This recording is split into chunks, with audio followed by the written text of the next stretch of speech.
S21 FE 2023. Enggak deng, ini tetap adalah Samsung Galaxy S21 FE rilisan tahun 2022. Tapi nggak apa, kita review lagi. Halo semuanya, bagian Putu Reza, kita ngomongin gadget lagi dan langsung aja topik hari ini adalah Samsung Galaxy S21 FE. Ya, ini adalah S21 FE, sebuah handphone yang sebenarnya udah rilis di Indonesia sekitar bulan Januari tahun lalu, bukan tahun ini. Jadi umurnya itu sekarang udah sekitar 1,5 tahun. Kalau dulu Galaxy S21 FE 8128 itu jualnya Rp8.999.000 dan 8256-nya itu 9.999 alias 10 juta. Nah sekarang harga yang 8128 itu jadi 7.499 juta rupiah, sedangkan 8256 atau yang saya pakai sekarang ini harganya adalah 7.999.000 rupiah alias 8 juta. Itu artinya kalau secara retail yang 8256 ini turun harganya 2 juta, sedangkan yang satunya lagi yang 8128 itu 1,5 juta. Itu pun kalau kita cek harga retail resmi yang ada di website Samsung ya, official store juga. Cuma kalau kita cek di seller-seller lain di marketplace, bukan nggak mungkin bakal dapat yang lebih murah. Jadi ya harganya menurut saya jadi lebih terjangkau.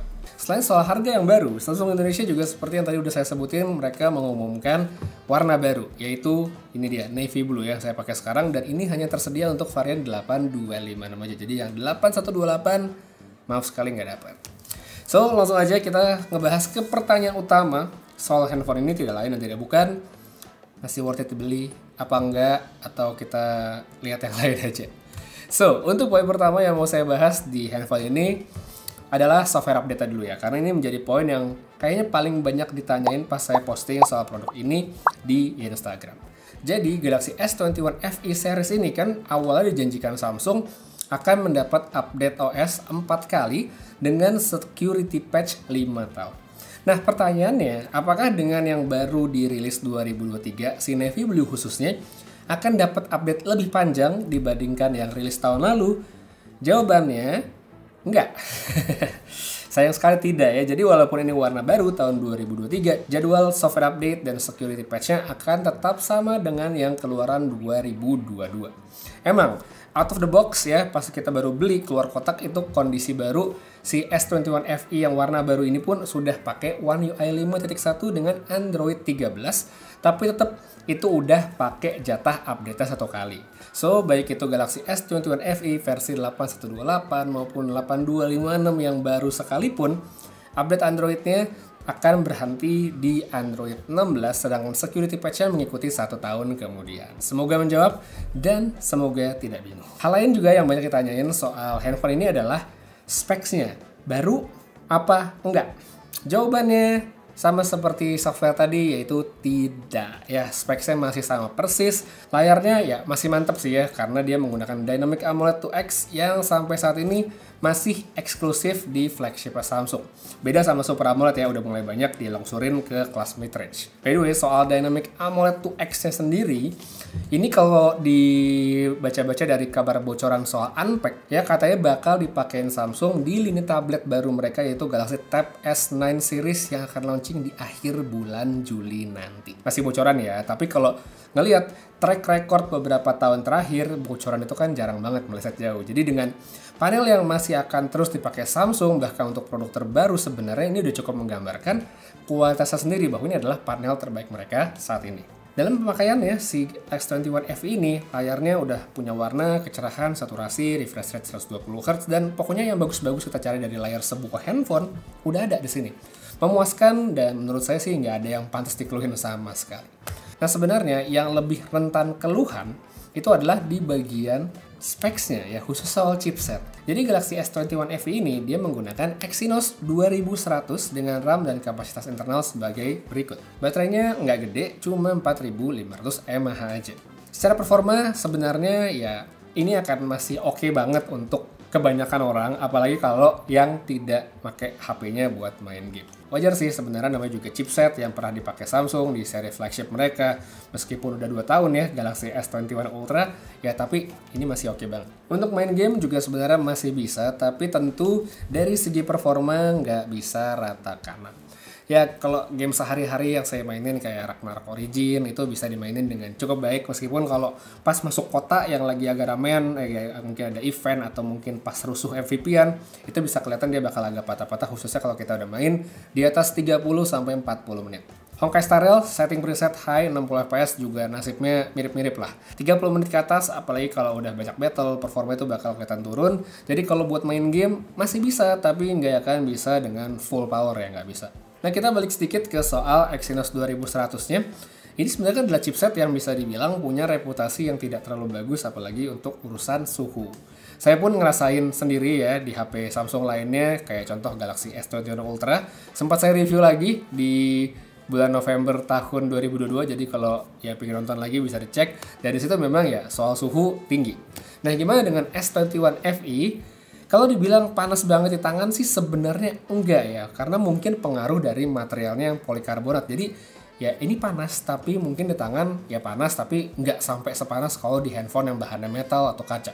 Tapi ya buat sedikit gambar aja, misal saya pakai main Genshin Impact dengan preset high 60 fps di suhu ruangan tanpa AC, itu bisa dapat 50 derajat Celcius. Jadi ya sebenarnya secara angka panas banget, tapi ya di tangan ternyata tidak sepanas itu. Bahkan kalau misalnya saya bandingkan dengan S21 Ultra, ini terasa jauh lebih enak, yaitu dia karena materialnya polikarbonat. Habis itu kalau misalnya ada yang bilang ini handphonenya bisa jadi panas karena cuma dipakai Instagram, Twitter, atau nonton, ya bener juga gitu. Saya juga ngerasain dan banyak juga yang kasih testimoni. Cuma ya kalau menurut saya pas dalam kondisi tersebut dipegang, ya angetnya itu anget-anget standar ya sebenarnya, kayak 38, 39, mentok-mentok 40 derajat, kayak megang orang demam lah ya. Tapi saya juga mesti bilang kalau toleransi panas setiap orang untuk sebuah barang elektronik itu kan nggak sama. Wajar sih ya kalau ada sebagian yang mungkin kaget banget gitu karena nganggap itu kan aktivitas ringan yang harusnya tidak bikin handphone jadi panas. Cuma kalau emang mungkin punya pengalaman pernah nyobain handphone yang lebih panas, ya segitu sih sebenarnya nggak ada apa-apanya gitu, masih oke-oke aja. Tapi balik lagi, toleransi tiap orang kan beda. Selain itu, masih soal chipset, ada hal lain juga yang menarik nih untuk dibahas sebenarnya. Jadi waktu itu saya sempat baca komen yang bilang kenapa Samsung nggak masukin Galaxy S21 FE versi Snapdragon seperti saat mereka ngerilis ulang Galaxy S20 FE, S20 FE di Indonesia. Jadi buat yang mungkin lupa, waktu itu Samsung pernah masukin S20 FE ke Indonesia dengan Snapdragon 865. Nah kalau misalnya Samsung ngerilis ulang Galaxy S21 FE yang Snapdragon, menurut saya itu juga bukan ide yang bagus sih. Karena buat yang mungkin nggak tahu, Galaxy S21 FE versi Snapdragon itu pakainya adalah Snapdragon 888 yang mana itu juga punya reputasi yang nggak bagus soal panas. Jadi ya kalau menurut saya untuk saat ini keputusan Samsung ya udah bener gitu, karena ya mau gimana pun dua-duanya sama-sama panas. Tapi balik lagi ke soal suhu tadi, nyaman atau tidaknya itu benar-benar balik ke preferensi masing-masing, jenis pemakaiannya juga pasti tidak sama, dan tentu dari tingkat toleransinya, tinggi apa enggak. Kalau nggak bisa, menurut saya jangan dipakai karena toh alternatif handphone bagus saat ini juga udah nggak sedikit. Ya, jadi silahkan dipertimbangkan. Jadi ya udah ya, kayak udah kepanjangan ngalor ngidul ngomongin chipset doang, tapi sebelum saya lanjut ke kamera, saya pengen bilang sedikit soal baterainya. Kapasitas sangat kecil, 4500 mAh, sehingga emang daya tahannya tidak akan terlalu wah. Kalau misalnya kita pakai untuk pemakaian yang intensif kayak main game, itu palingan dia cuma 4,5 jam screen on time. Sedangkan kalau mungkin dikombinasikan sama nonton yang browsing segala macam, bisa dapat 6 sampai 6,5 jam. Jadi itu balik lagi ke kebutuhan dan bagaimana cara penggunaan setiap orang dengan handphone. Nah sekarang baru kita masuk ke bagian kamera. Di sini ada 3 kamera, setup standar Samsung banget dengan lensa utama, ada ultra wide dan telefoto dengan resolusi yang kalau kita lihat buat standar tahun 2023 itu jadi kelihatan kecil. Tapi kalau untuk kamera depan ini sebenarnya kelihatan agak gede ya. Bahkan kalau kita bandingin sama handphone yang baru ya, Samsung yang baru kan itu udah kecil angkanya, ini masih agak gedean nih kamera depannya. Mode foto standar Samsung banget, tidak ada yang spesial dan gak ada yang kelihatan berbeda banget dibandingkan pas saya review 1,5 tahun yang lalu. So langsung aja kita cek hasil fotonya. Nah di sini hasilnya tuh terbilang sebenarnya bagus ya untuk standar 2023 sekalipun padahal ini adalah handphone tahun lalu. Detail dan ketajamannya oke, masih dapat. Dynamic range-nya masih bagus dan warna yang menurut saya enak untuk dilihat mata. Dia tipikalnya eye pleasing gitu.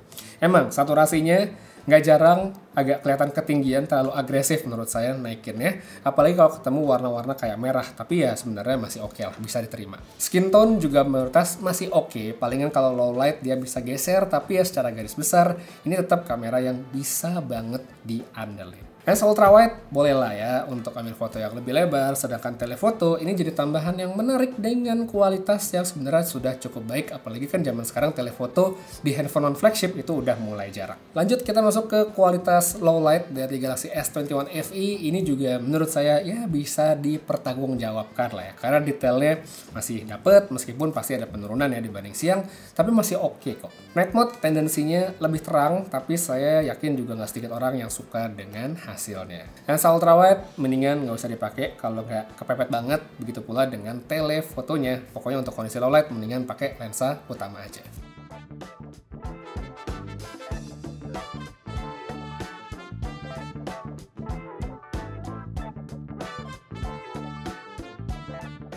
Kemudian buat bagian video, Samsung masih salah satu yang terbaik ya untuk Android menurut saya. Dia rekam maksimal bisa di resolusi 4K 60fps baik dengan kamera depan maupun belakang. Ini cakep banget. Dan untuk sampelnya langsung aja kita cek dari yang berikut ini. Oke, jadi kita cek untuk kamera belakangnya si S21 FE di review set ini di 2023. 4K 30fps siang hari outdoor, dan bisa dilihat sini dynamic range-nya mantap ya. Dynamic range-nya bagus untuk video. Langit biru dapet, foreground juga keangkat dengan bagus ya, bisa dilihat sini. Situ juga oke. Kita coba pindah ke ultrawide. Nah, ini lensa ultrawide-nya. Nah, situ emang terang banget. Oke, kita balik ke satu seperti ini. Terus kita coba untuk telenya juga. Ini yang 3 kali. Oke, ini untuk 3 akses seperti ini.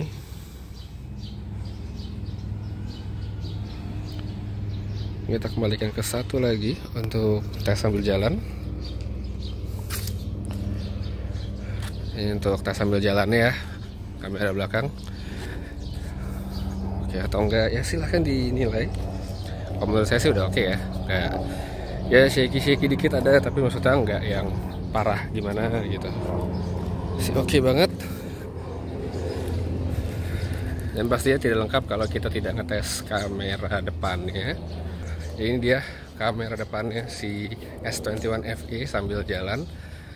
Seperti yang biasa saya suka dari Samsung adalah softwarenya. Jadi untuk pindah kamera depan belakang nggak usah di stop recordingnya, bisa langsung diputar. Walaupun ya ada jeda audio sedikit ya, mesti berhenti dikit ngomongnya, tapi overall ya kualitas videonya emang salah satu jualan yang menarik sekali dari S21 FE ya, dengan harga yang lebih murah seperti sekarang ya.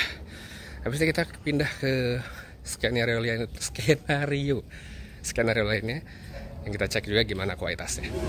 Oke, sekarang kita coba untuk kondisi low light dari S21 FE, dan yang saya notice pertama kali adalah ada flare ya, ada flare-nya. Bisa kelihatan tuh flare-nya. Oke, ada flare-nya, tapi sebenarnya dari segi kualitas segambar sih bagus ya, cuma ada flare-nya aja tadi. Ini kita pakai 4K 30fps di lensa utama ya. Sini lensa utamanya. Kalau kita pindah ke ultrawide ya masih bisa, tapi saya tidak menyarankan seperti ini. Dan kalau kita pindah ke satu lagi, habis itu ke tele ya,